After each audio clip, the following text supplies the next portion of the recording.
All right, guys, happy Fire Friday to you. It is Friday. I don't even know the date anymore. It's the 21st. Does that mean it's the first day of spring? Oh, yeah, check that out. All right, I'm so excited. We have daffodils blooming like crazy. Cool. First spring in the new house. We have no idea what we have, what was planted by the former owner. So it's kind of fun watching things pop up. Fortunately, they were good. They were good gardeners, apparently. Um, So it's looking good. It's sunny outside. Hopefully, it's sunny where you guys are. But man, March 21st, we're coming in on the close of the first quarter. Close of the first quarter. So remember what we say about all of our attraction activities and all of those things, right? It's like planting bamboo or ground cover, as my mom used to always tell me, right? The first year it sleeps, the second year it creeps, and the third year it leaps. Okay, so this is a time on task over time activity. Um, and so, it's one of those things where we focus on. However, anytime you have something like that, similar to lead generation in your sales business, right? Anytime you have something like that, it's really easy to put those things off. Those are the easiest things to bump from our calendars, which is why time blocking is so critical. If you're not using time blocking, I will be teaching a class on time blocking coming up for our fire group on how to do it effectively because I am naturally the absolute worst at time blocking.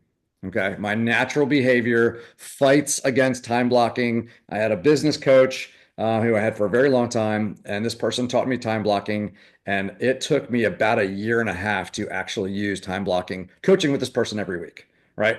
So for several years, it took a year and a half for me to actually use it. So I actually had a time block calendar just so my coach would leave me alone, but I didn't use it. Okay. So it wasn't until my business started to like blow up and in a bad way, meaning I just like it was great, so much success. I think great things were happening. All that was awesome until I couldn't handle it anymore. Right. And so when you can't handle it on your own, you need systems in place to be able to handle it. And the worst thing is when you're working in a business with people, when you can't handle your business, that means you're letting other people down. Right. So it's one thing to not be able to get the business closed, not make as much money as you want and everything else. It's another thing entirely when you start to let down people that you care about. Um, and that's when that started to happen, you feel that pain point and you can jump in on the time blocking. So we'll be talking more about that, but I just want to give you guys some encouragement to keep the lead generation activities, the communication, the meetings, the call, whatever you're doing for your lead generation to get in relationship with people, to keep those things on your calendar and guard it, protect it, don't let it get bumped. And if it, if something comes up where it absolutely must be moved, it can't be removed. It can be moved, but it can't be removed. Okay. So you still have to do the work in order to get the results. I always tell people that 1 and 1 will never equal 3. Okay. So if 3 is your goal, you must do 1 and 1 and 1. If you take one of those off, and you don't replace it, then you have to tell yourself that you're okay accepting 2 as your results. And nobody wants their results to be number 2. Right? All right. Come on. Somebody's got to laugh at that joke. All right. Okay. All right. So let's talk about this. What I want to talk about today, and I want you guys, this is like live question for you guys, because I want to use this as a sampling for us to talk about what makes people move companies, what makes people change companies, and then more specifically, what would make someone move to EXP. So I want to hear from you guys. As many of you guys are able to come off mute, and we'll kind of just go through there. Everyone willing to play along here is, you know, if you're if you're not with EXP, then what made you choose the company you're with? If you or what would make you make a move or something like that. So just like short answers and all that kind of stuff like that. We don't, whatever, but just like we want to hear the actual reason and be honest. I got Rory and I got Christine ready to go. So I'll get you guys and then we'll kind of go through whoever else is ready. But, be really honest, right? About like ultimately, because a lot of times we have the reason, but then there's the reason behind the reason. Like what's the real reason? All right, Rory, you first, go ahead. I was going to say culture.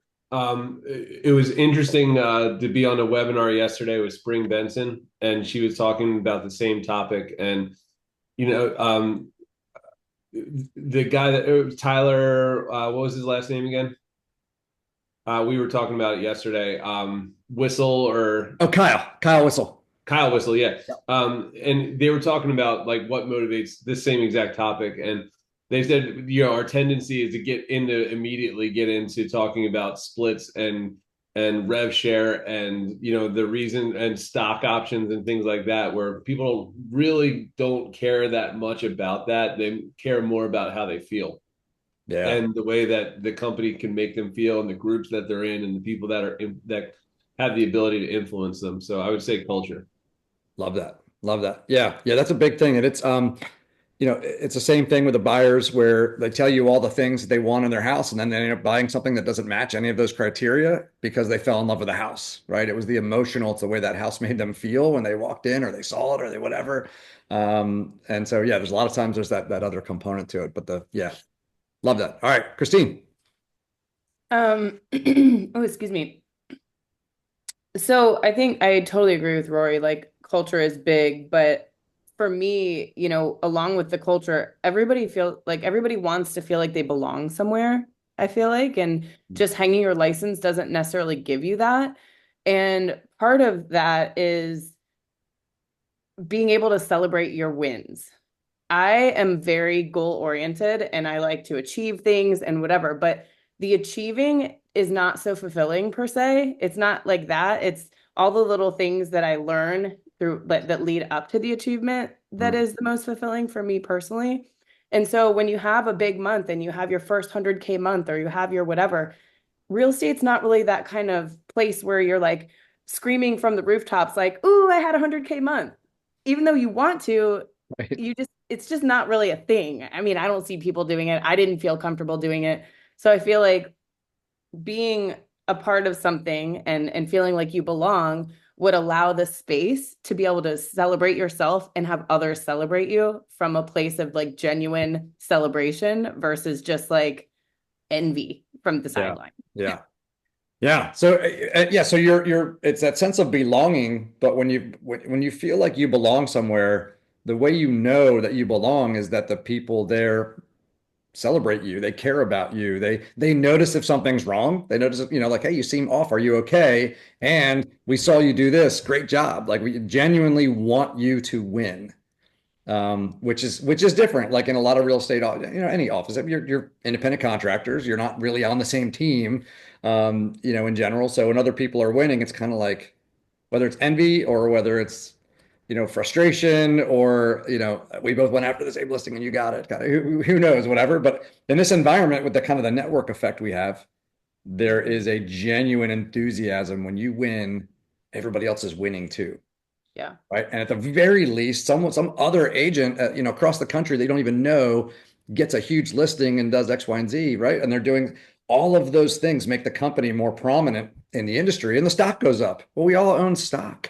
We're all owners in the company.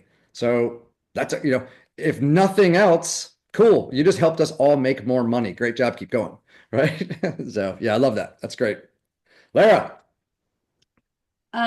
Mine is, I'll say it's community. So it kind of goes along with what Rory and Christine were saying is that, the community. So that's one of the things that I love about our group and everything and with eXp, because even just talking outside of our group, when you meet people at different things, that community and the help and stuff like that, and just people, like Christmas, there are people who do cheer you on. It's like, oh, that is so great, and just helping each other out and so I just Yeah, think community is a huge thing.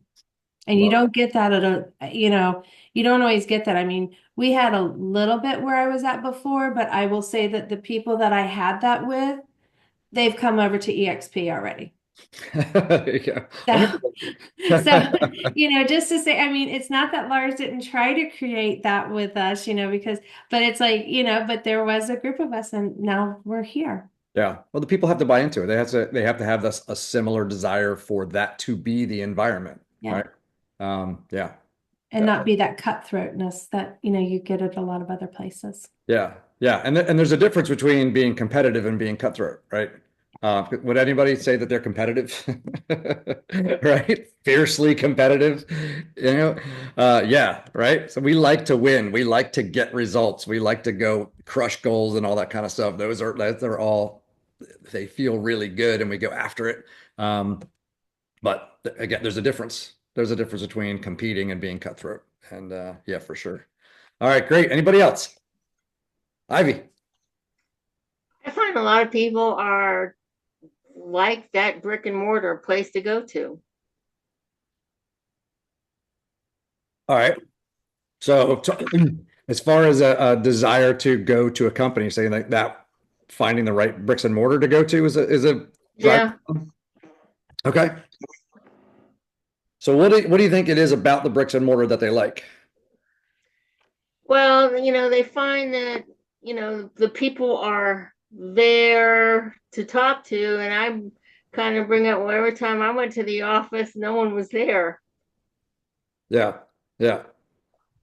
So yeah, so that is, I think that's like one of those things where, again, I have people that tell me they can't move because they get all of their leads from their broker, right? Or from, it used to be desk duty and all that kind of stuff like that. And we would go through their business and say, cool, so let's talk about your business. Let's look at the deals that you closed in the last year and see where they came from. And they go, oh my gosh, most of my deals did not come from desk duty. I got 2 out of my 15 or whatever, right?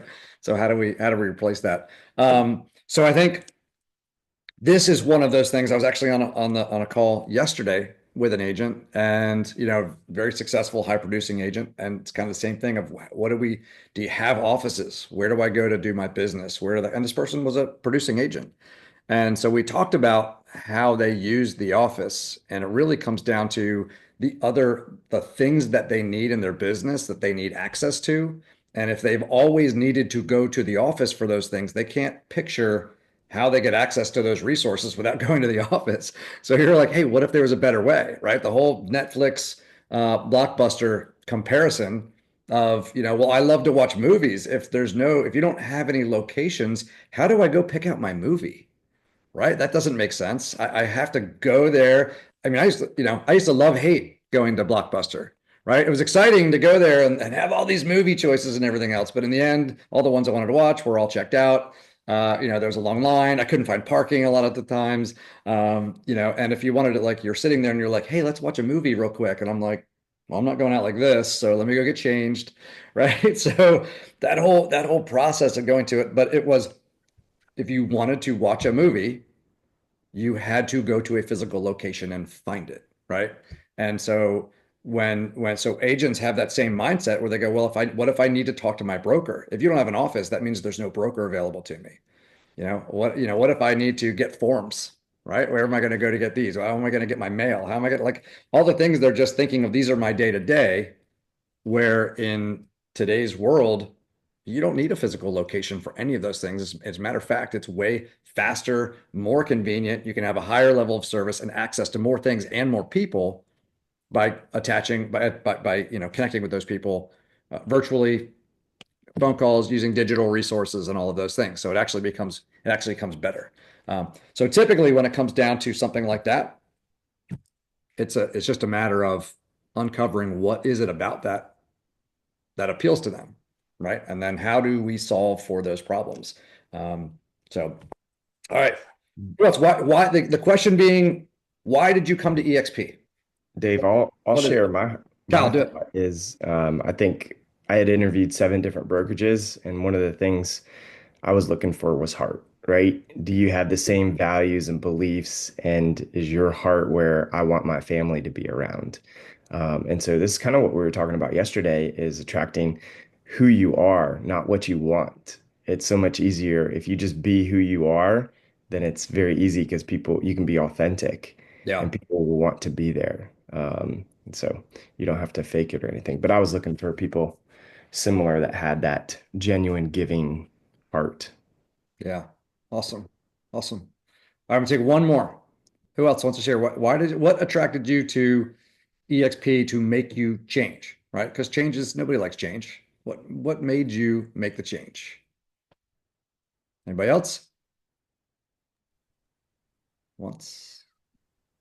Laura? Dave, I'll just tell you, I I started, and I've only been with eXp because as a newer agent, I linked up with Lisa and I watched her over three different places. When once she got with you guys, it's all I heard was how great it was. So my trust in her as an agent and as a friend brought me to you guys, and I can't imagine it anyway else. So Mm. I was blown away the first time I met with you guys, and just the flexibility for me as a mom, I know that was a huge part of it. Yeah. Being able to be where I needed to be and do everything virtually. So I can only speak for being here, but that's what attracted me was, and then the vibe of the group has been amazing. Yeah, yeah. So it's that the trust in the relationship that you had with someone, right? And the way that they felt about it. You're like, okay, I trust you, Exactly. right? And if that's the way you feel about it, then it's got to be good. Exactly. Yeah, yeah, I love that. So it's still that relationship. So what's really interesting, the words that I'm writing down here, about the things that attracted you, it's like culture, sense of belonging, celebration by peers and encouragement, the sense of community, the heart, the values and beliefs, relationships, right? As Rory pointed out, we're so quick to jump to so many other things. A lot of times the money, right? We'll jump to the money, splits, stock, revenue share, all of those other things, which are all really great, right? I mean, and they are important when it comes down to it. Okay, when it comes down to it, obviously that it's going to be that. But the best conversations I've had, people have decided to join the company without knowing what the split is. Okay. So, and I've had plenty of those. I mean, when it comes down to it, it's like, oh, hey, and I'm joining, but what are the splits again? Right? What are the other things? Is there anything else I should know? And I'm like, oh yeah, let me tell you about a bunch of really cool stuff. This is gonna blow you away. Right. But those other things aren't the thing. And we often think that they are the things. And that's kind of why I wanted to go through this exercise, because it's people, first of all, people worry about not knowing all the facts, right? When it comes to, having a conversation with someone, they think they need to know everything and all the details. It's good if you're going to be doing this on a regular basis to be educated, to really understand the things that maybe you're not using in your own business, but other things that eXp has to offer. Because those are important for someone's business when it comes down to it, right? They're like, all right, great. I want to be here. I wanted to be in business with you. Now let's look at what it's going to look for my business, right? Okay, great. Then it's time to have that conversation. But to start out the conversation, okay, to Laura's point, she had a friend that she trusted who was just, so excited about the company and felt so strongly that it was a great place for her, a great fit and a great business, that alone was enough to say, all right, well, I know you, I know you're a good business person. I know you're a nice person. You're a friend of mine and you feel that way. That's, that's it. That's enough for me. That's enough for me. Like, let's get into the details and see whatever. But, unless you tell me something at this point, it's yours to lose, right? Unless you tell me something that, oh, wow, well, that's not going to work for me, right? Otherwise I'm in. Okay. And then we get down to some of those details, but that's usually that first hurdle. And what's that? I don't know if Maxwell created this quote or not, but he says it all the time, right? That people don't care how much you know until they know how much you care, right? And so it's that conversation. And we talked about this, those of us that meet on Thursdays, and we talked about the fact that people follow people that they believe can help them succeed at the highest level, right? That's where I'm going to follow someone who can help me get where I want to go. At the end of the day, that's who I'm getting behind. And so, if I'm not going to waste my time reading any books by someone who, you know, I, I don't think their information is going to help me win, right? It's not going to help. I have things that I want to do in my life. There are so many good books to read. There are so many good seminars to go to, so many good podcasts to listen to. Am I going to spend my time listening to one where I'm not better at the end of the podcast or at the end of the seminar or at the end of the book, right? If it's that kind of a thing, if someone's like sharing with me things to do, if I get to the end of the first book and I go, I don't know, like they're not doing anything that I'm interested in doing, or I didn't get anything out of that, and that person has written 6 books. Am I going to go read the next book by them? No. Right? Am I going to pay the money to go to their seminar and listen to them? No. Right? I want to go somewhere. That's what people go, to a company where they feel like, hey, these people are going to guide me to success. They're going to help me get where I want to go. But it's not just the fact that they can, right? Because the next part is, do they, will they, do they care about helping me win? Right? Because it's you don't want to be a number as well.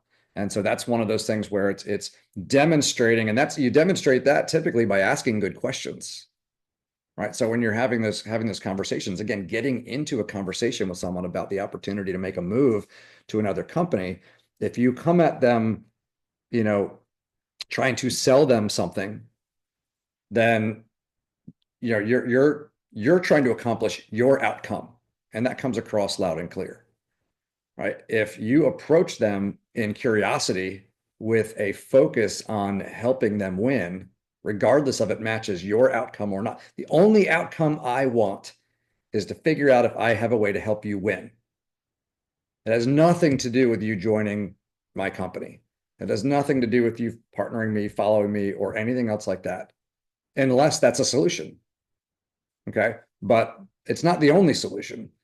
So when I go into the conversation and go, that's what, clear your focus as you go into those conversations, and just say, I need to figure out, where this person is going, and find any way that I can contribute to that journey for them. That's it. How do I help them win? Now, if they're in real estate or wealth building or anything else like that, there's a really, really high probability that coming over to eXp and being part of your family, your community, and organization is going to help them win, because we have a lot of tools and we care about it, right? If there's someone you care about, then you're going to lean in to help them win. You're going to connect them with the right people, whether you have the resources, the tools, and information to do it, or someone else in the group does, or someone else in the company does. You can connect them with people, right? Kyle was talking about being a connector yesterday. That's one of those things. Like, if that's your superpower, then great. Come in over here. That's your path. That's where you're trying to go. That's how you want to win. Cool. I've got a group of people that I can connect you with that are on that same path, that are maybe a couple steps ahead of you, that are willing to share. They'll point out where all the potholes are on the road ahead of you and where the shortcuts are. How does that sound? Right? So but in the end, they've got their journey that they're on, and they have a focus in the future of where they want to go. They just want to know if you can help them get there or not. Right? And so when that's the approach, it's really disarming for the recipient of that conversation, and it's refreshing, right? Disarming in a good way, when I'm not pushing anything on you. I'm not selling you anything. I'm not trying to prove anything to you or overcome your objections or anything else like that. I'm just trying to help you win. Like, you throw up kind of all kinds of walls, and I'm not this and I'm not that, and I'm not interested in this. And you're like, okay, noted.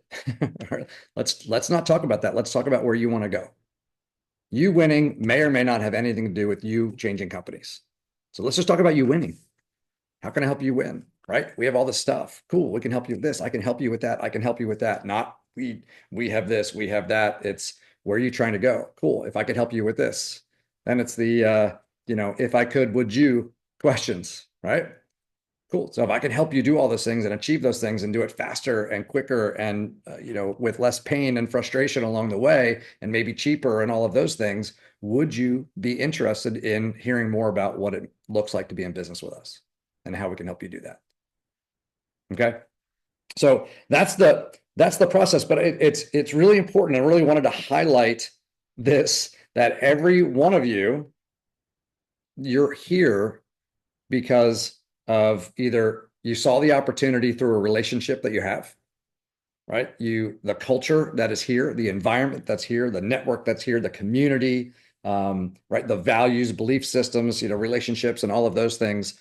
And that's why our group is called the FYR Partners Community, right? The whole thing is, FYR being fund your reason, but it's partners. It's a partners community where people come into the community, and it's I'll say it's like the what's that? Have a penny, leave a penny, need a penny, take a penny, right? So you come in and contribute to the community, give what you have, take what you need.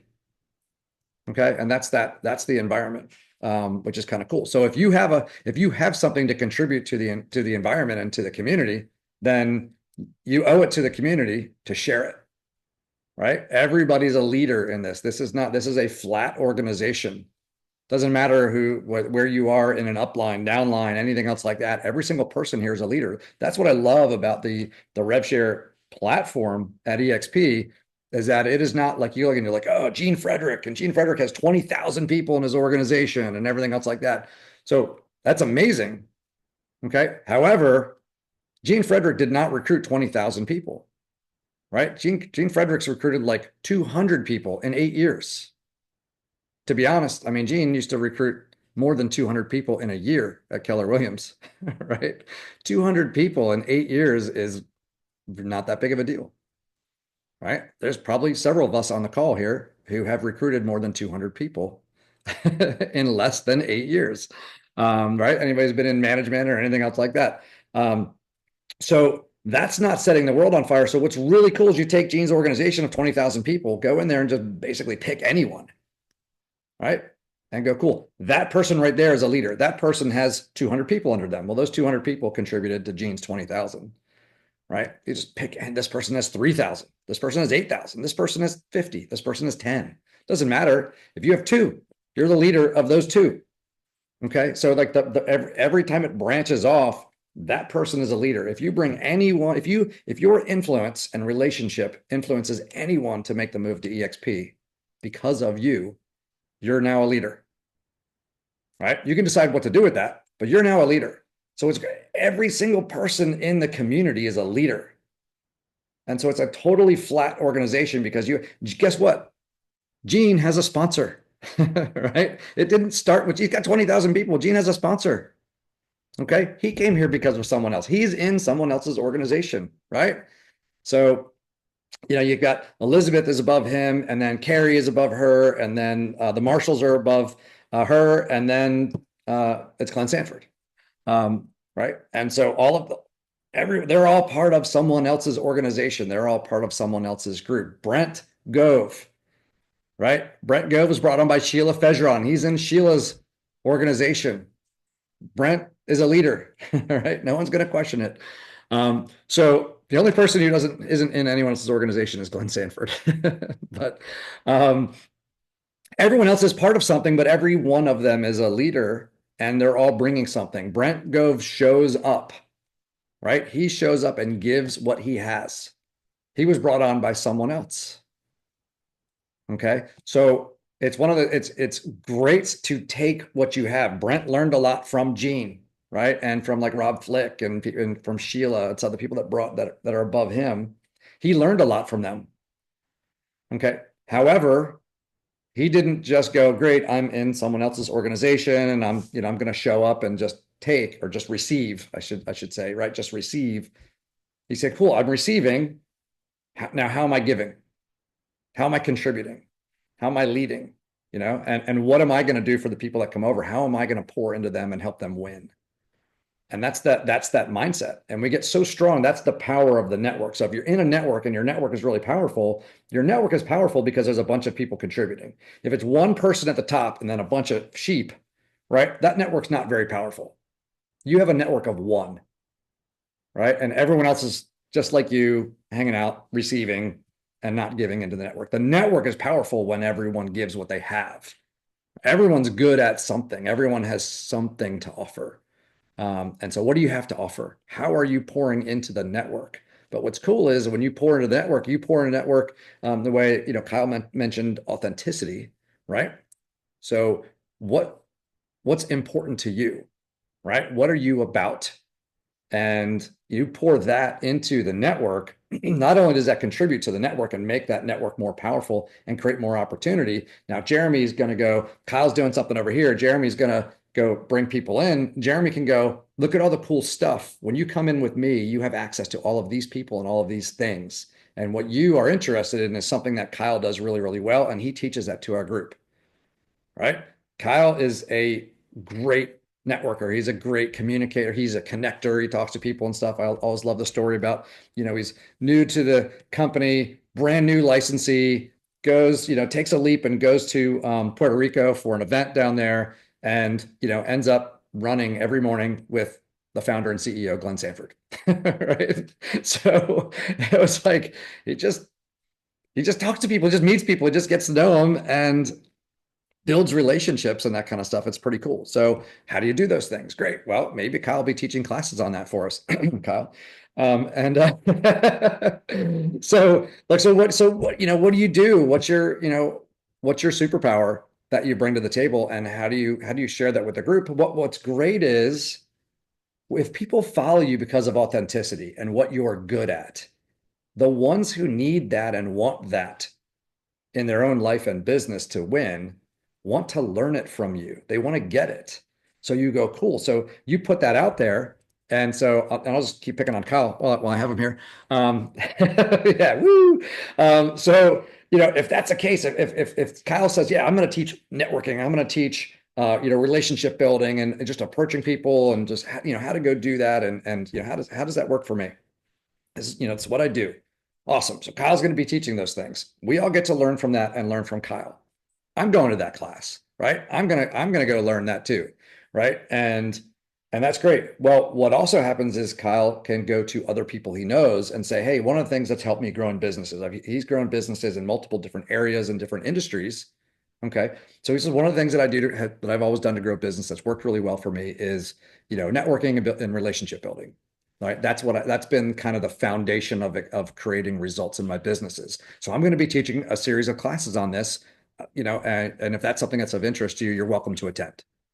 Okay. He's inviting agents from other companies into this. And that's where he's demonstrating his leadership and his ability to help other people win and succeed.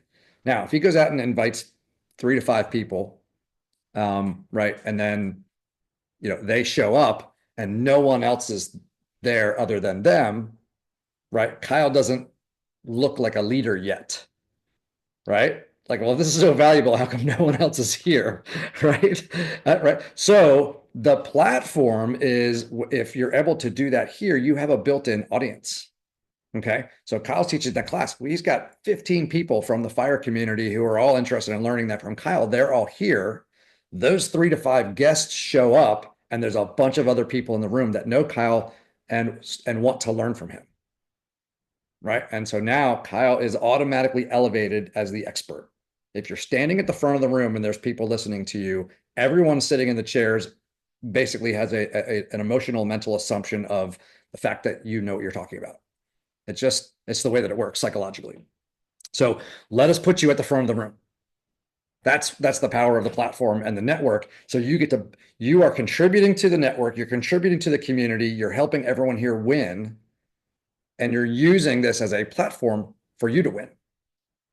Right? Does that make sense? So Christine, I know we had talked about, mind, body, health, wellness, and all of those things, along with your other business skills and teaching and everything else. Awesome. Good. So use the network and use the community to teach those things and to have a built-in audience, and then invite guests into it. And you're like, yeah, I do this for our community. I'd love for you to come check it out. They come into a community. Well, guess what? When they show up to that event or class or whatever, they are surrounded by people who are like-minded, because if that's of interest to them and if that's important to them, they're going to want to be surrounded by other people who that's also a shared common interest, because they can go, now I have a community of like-minded people all on the same journey that I can learn from and share with and be along this journey together. And that's going to feel really good.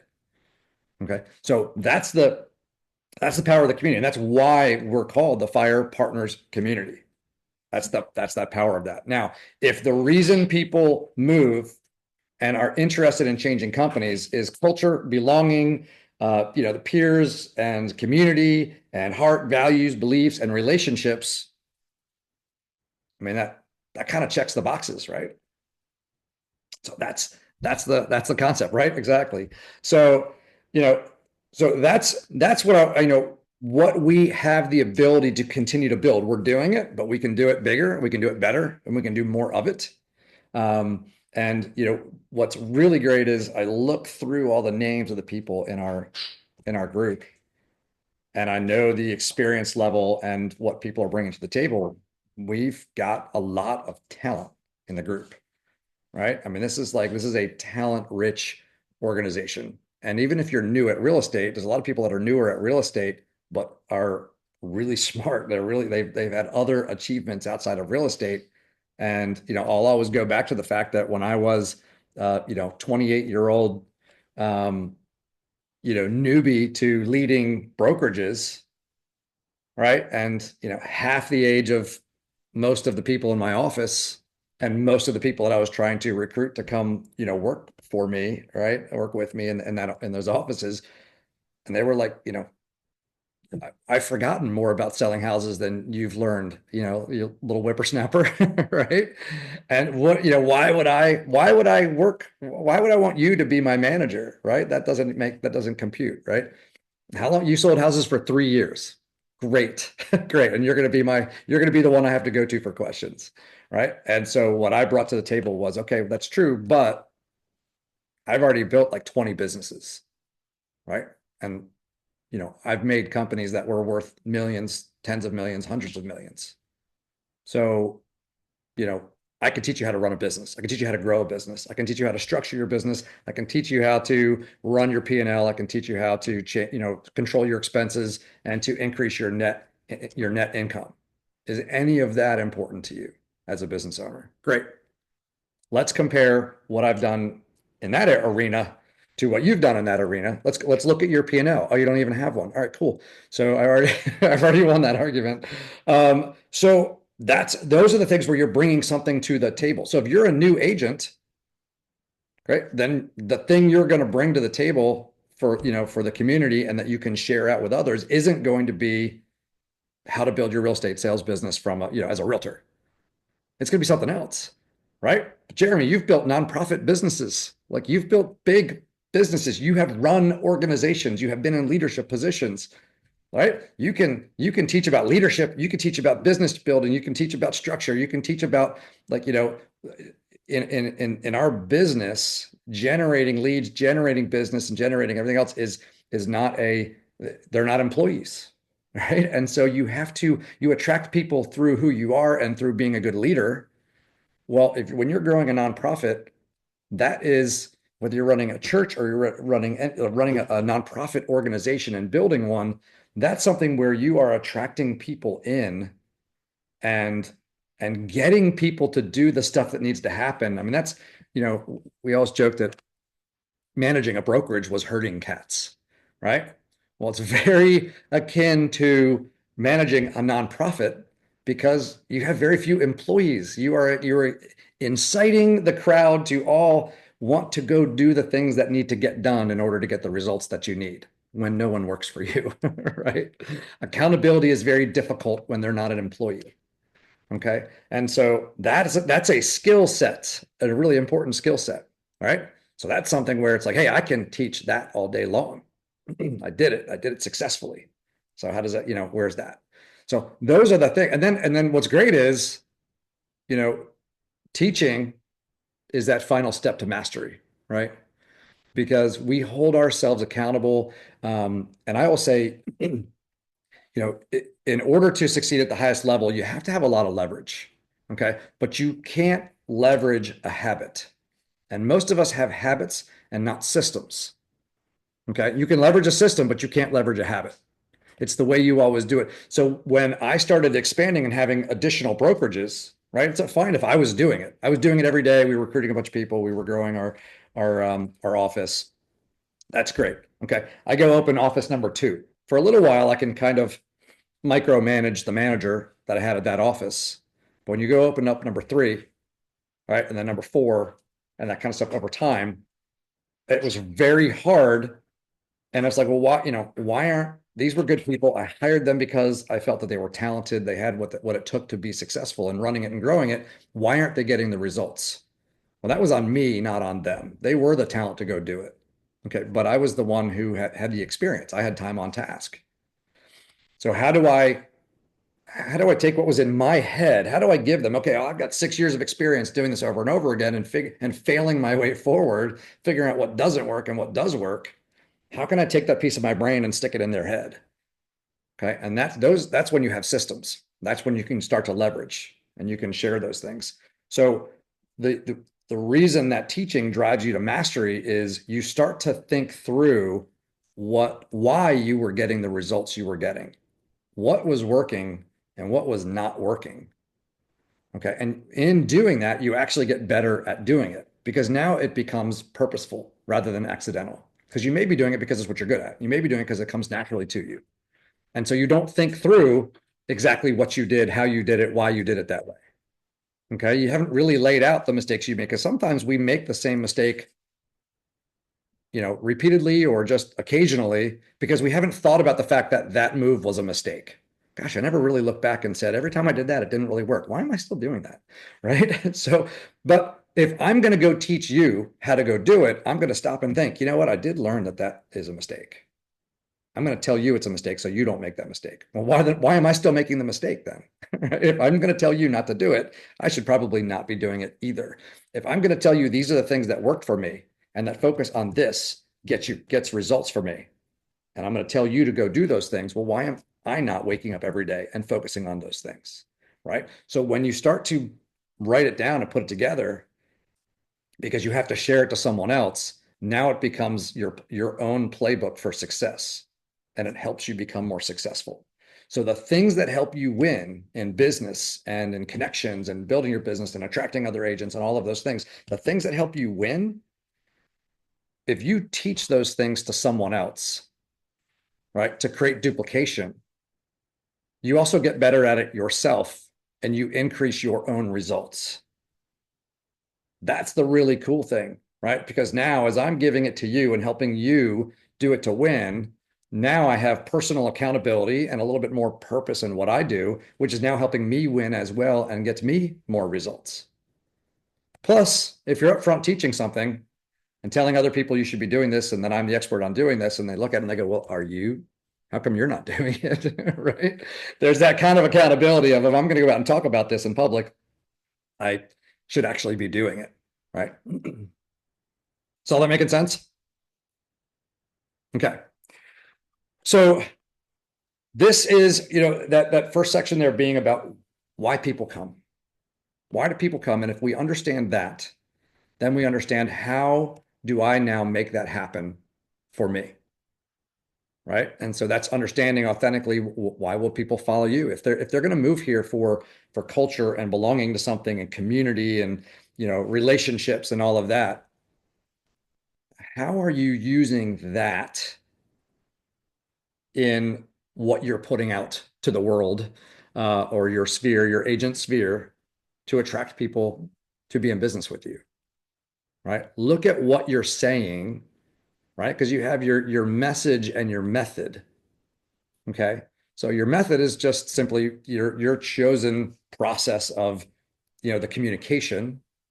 But whatever your method is that works for you, what's the message? What's the message? Because if you're promoting dollars and cents and you're not getting the results that you want, maybe think a little bit more about the community and promoting the community, right? Maybe a little bit more about how it helps people, win and that kind of stuff. Great. The money's good. The splits are good. All those things are great. But if you don't trigger the emotion, right? You're showing people houses and you're like, I've showed you every single house on the market that matches your criteria, and you're not putting in an offer. And we've been doing this for 3 weekends now, right? What's going on? What's going on is you haven't asked the right questions yet. Okay. So you haven't uncovered that emotional trigger that will make them pull up to the house and like the light will come down from the heavens and the angels will sing and they're like, this is the house, right? You haven't figured that out yet because you haven't asked the right questions yet. And so it's the same thing when you're talking to agents. You need to understand what will emotionally make them see. Like Jay Kinder always said, once he saw it, he couldn't unsee it, right?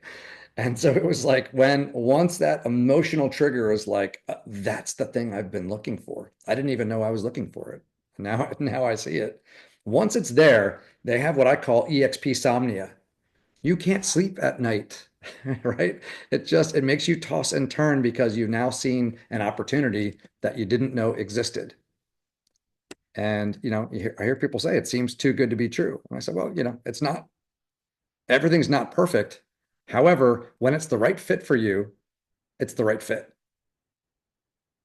And that's it. And that's it. And then once you have something that's the right fit, nothing else is the right fit anymore.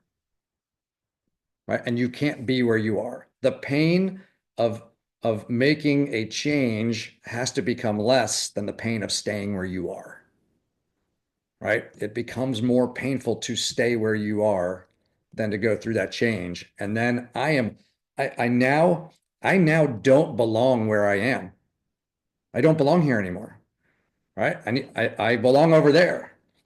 And it's like I've had people show up, they're like, I know it's 6 o'clock on a Saturday, but I can't do this anymore. I need to come over. I need to change. I'm changing companies. I'm like, cool, let's do it. I'll meet you at the office. All right. So that's what's driving people to change. And those are the conversations that you want to have. So what makes people stay once they're here?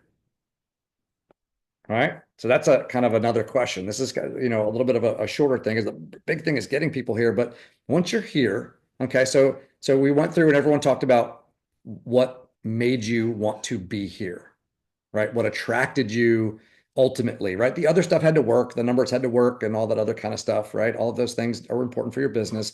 That's what attracted you. So now you're here. What's keeping you here?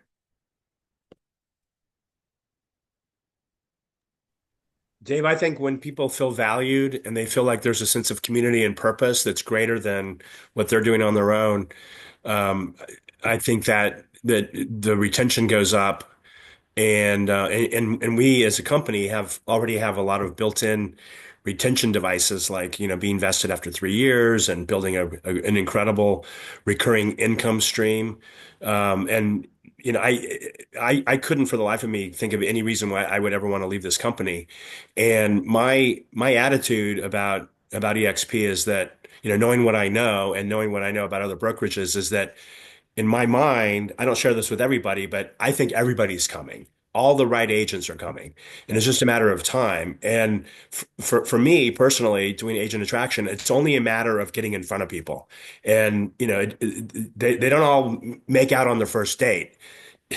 That's a Friday comment, but seriously, you have your list, carry it around with you. It's just like ninja selling with hot buyers and warm buyers and sellers. Carry your list with me. I was at a breakfast this morning. I got like 5 leads. Somebody came up to me. She said she knew me. I didn't, for the life of me, recognize her. She's on my list. And that's happened not just on one occasion. So, folks, you got to get out in front of people. You got to be involved. I went to a broker's open. I drove all the way out to Leesburg last night to go to a broker's open, and this guy had this listing way overpriced. I said, let me call some people that I know that sell this type of property, and I'll text you their information. So it's all about connecting with people, finding out ways that you can serve them, that you can help them. And I'll tell you what, if that's your main focus and your attitude is that, they're all going to come, all the good ones are coming.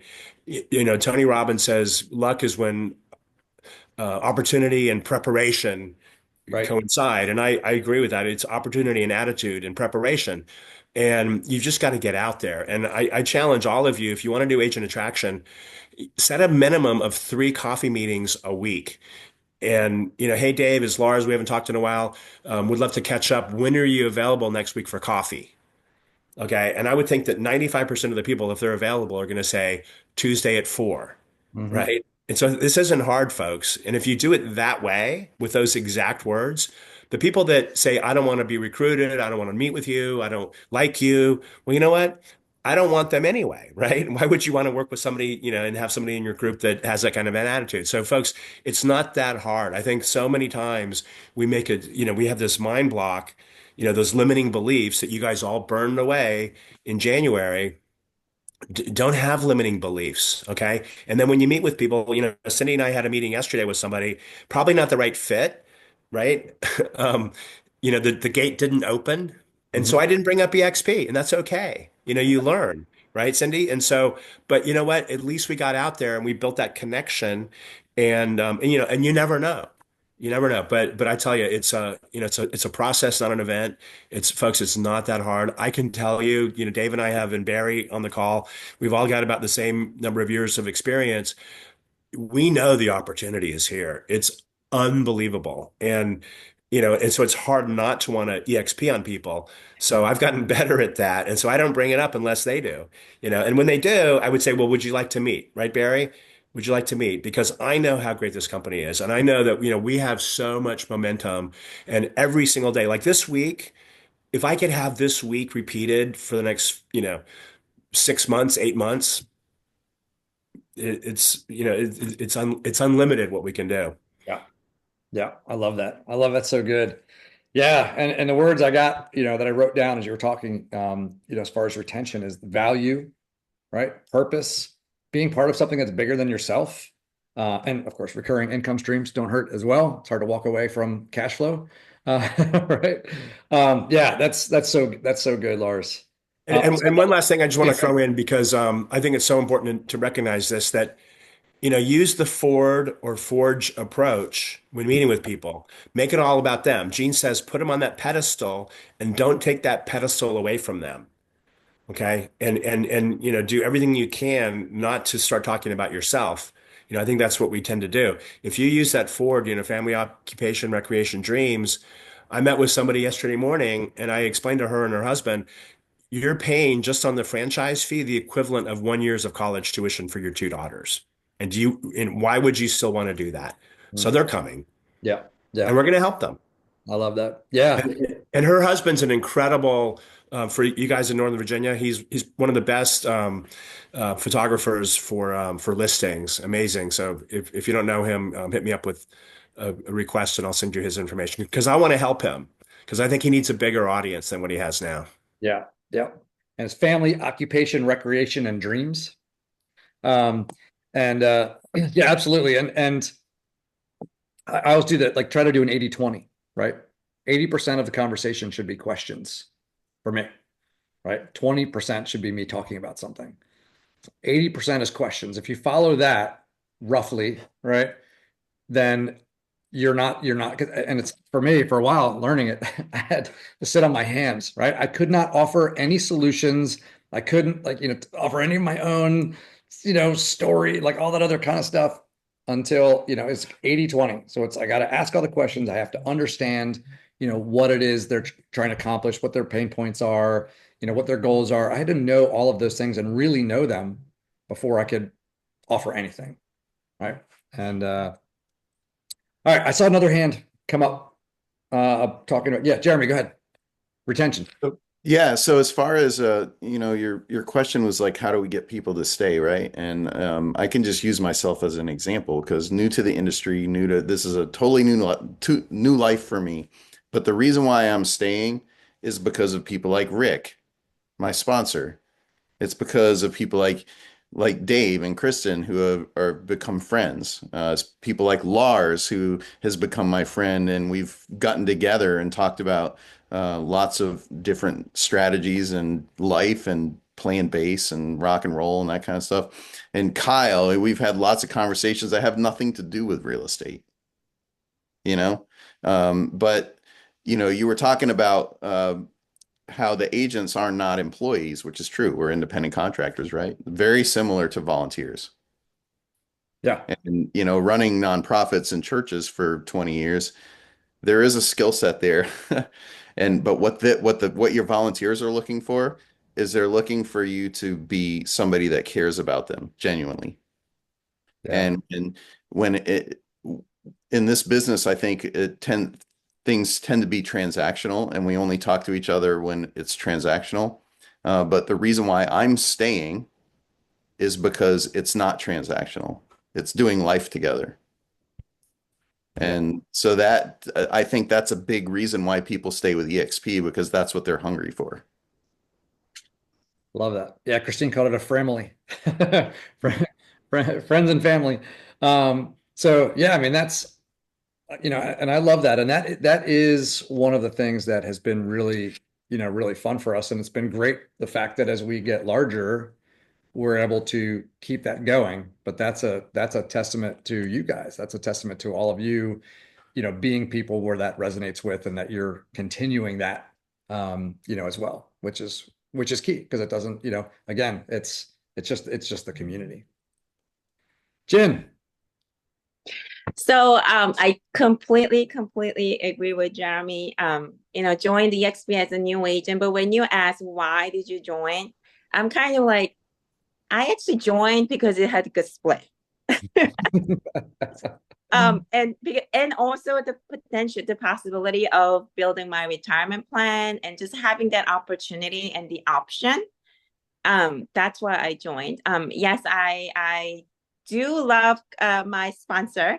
But at the time, I didn't really have a relationship with her. It was just, she was my friend of friend. So, but after joining and coming to these meetings, and getting to know you guys, that's really making me stay. And as a new agent and being here in New Jersey, kind of by myself, Yeah. it hasn't been easy. But I know that being a new agent, it's gonna be hard anywhere I go. Like it's not the brokerage that I'm in, and it's like what I have. It's I have to do it no matter where I am. But like this, the people that I meet here and the people that I can just lean on, and I need to do more of that. I know, but like having this connection is really what's making me stay. Yeah. But I mean, listening to this today, like when I meet other agents and I kind of have intention of like, just like getting to know them, but then I find myself talking too much because they're doing a really good job doing 80-20 on me, like following them. And, I'm the 80 doing all the talking. So I need to work more on that too. But thank you for everything that you guys do and everybody here.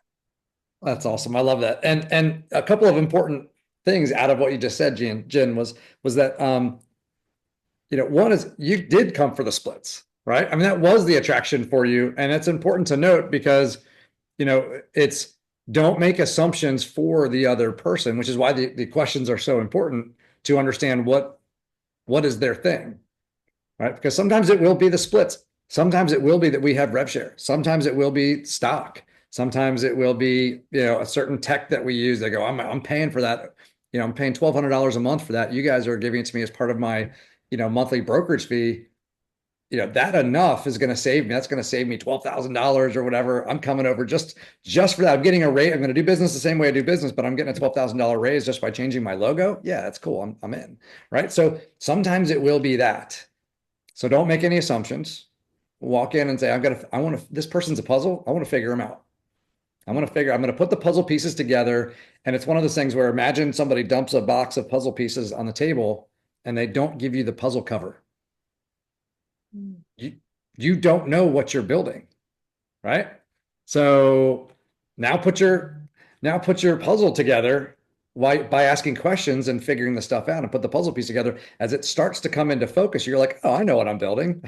I know what this is a picture of, right? Then you can start to talk about things. So what's good and a really great tool. And Jen, I would say that, I mean, it's a great sign when they're asking that many questions, right? So that's not a bad thing if they're really curious, because if they're not interested, they don't ask questions.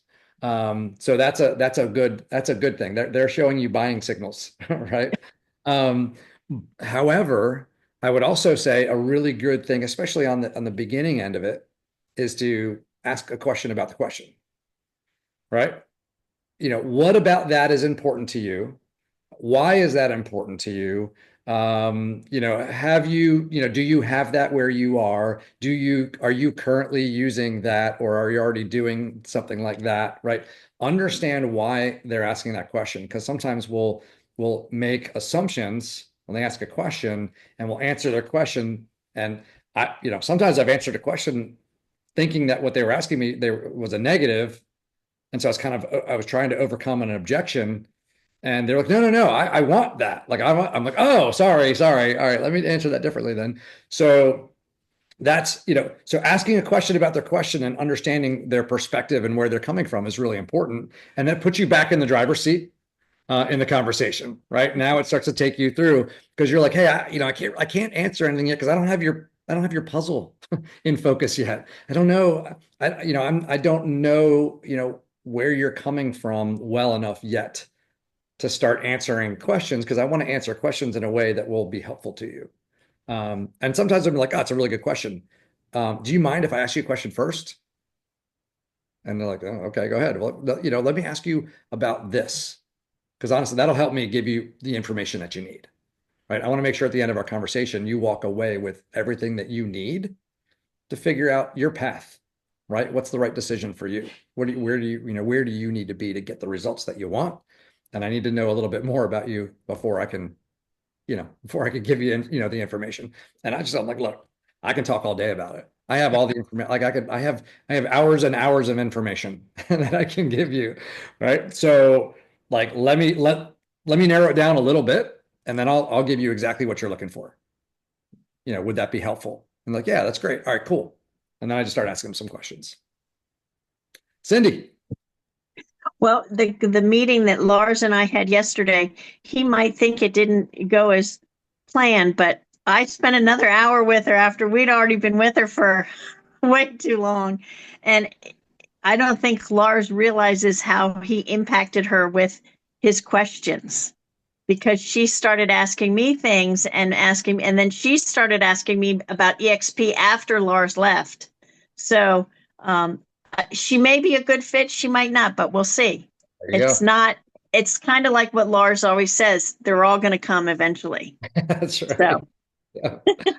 Yeah. I was so we don't want all the agents. We just want all the good ones.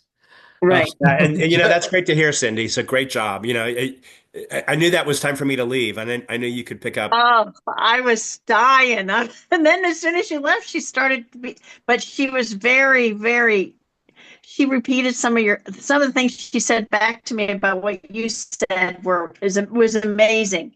So she was really listening to everything you said.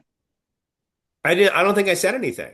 I just asked her questions. There you go. It was just crazy. It was like, but at least, usually I'm the one, anyway, it was a lunch. It's weird. You learn from every single appointment. And, we were at a Silver Diner and there was this like two families that were next to us. And I'm going off because of the music I'm listening to over the last, 100 years. And so it was hard to like hear anything. I hope it works out. I couldn't even focus with those screaming kids. You got it. You got it. Right. And we're never going back there again. That was the lesson. I thought of Gene Frederick at the coffee shop. I'm like, he had it right. No more kids. Sometimes it's a two-stepper. Sometimes it's a five-stepper. Sometimes it's a one-stepper. Yeah. If it's like what Gene did is he got a quiet spot in a coffee shop, told the manager that he was going to be there for a few hours. Didn't want to get interrupted. So we have a really good place, and Barry and I are going to meet there today at 2 over in Sterling, the Ridge Top Coffee. It's this huge place. There's always a table. You're not going to get bothered. There's no wait staff coming over and checking on you. So you got to choose those places, strategically, and then sit strategically as well. But Cindy, I'm really glad to hear that. Yeah, that's great. Good work. I felt bad. Yeah, good job. I felt bad when you left. You did a great job. As we're wrapping up, I'm gonna leave you guys with this question. Has anyone ever asked you a question that changed your life? Okay, just think about that. Has anyone ever asked you a question that changed your life? They made you think differently. They made you realize something. They made you make changes in your life because of that, right? If so, maybe try using that question, right? But understand the power of asking good questions, right? A great question should stop someone in their tracks. And they're like, oh, right? I mean, and sometimes they know the answer and you can see it. And I love, in a very loving way, I love to see defeat in someone's eyes when they realize they're making the move and they're like, damn it, you got me, right?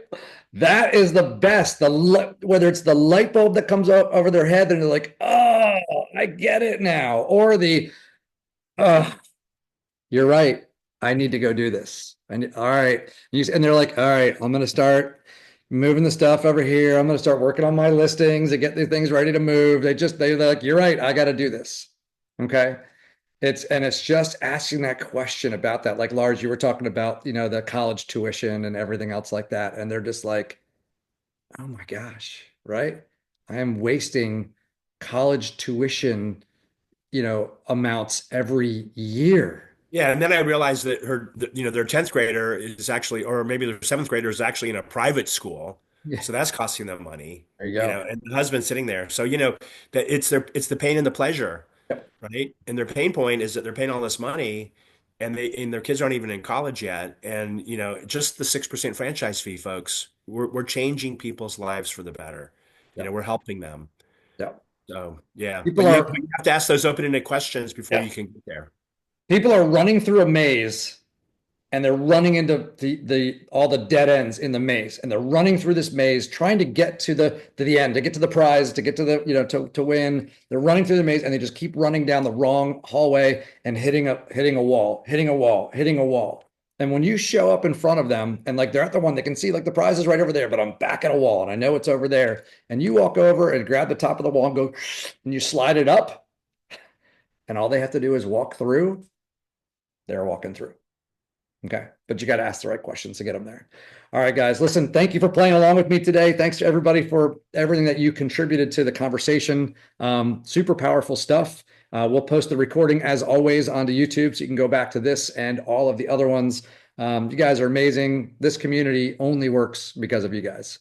So super fun. We are blessed and grateful to be in business with all of you guys. Hey, let's go tear it up. There's a lot of good stuff. There's a lot of people to help out there. People are looking for help. Let's give it to them. Guys, have a great weekend. Thank you. Thanks, guys.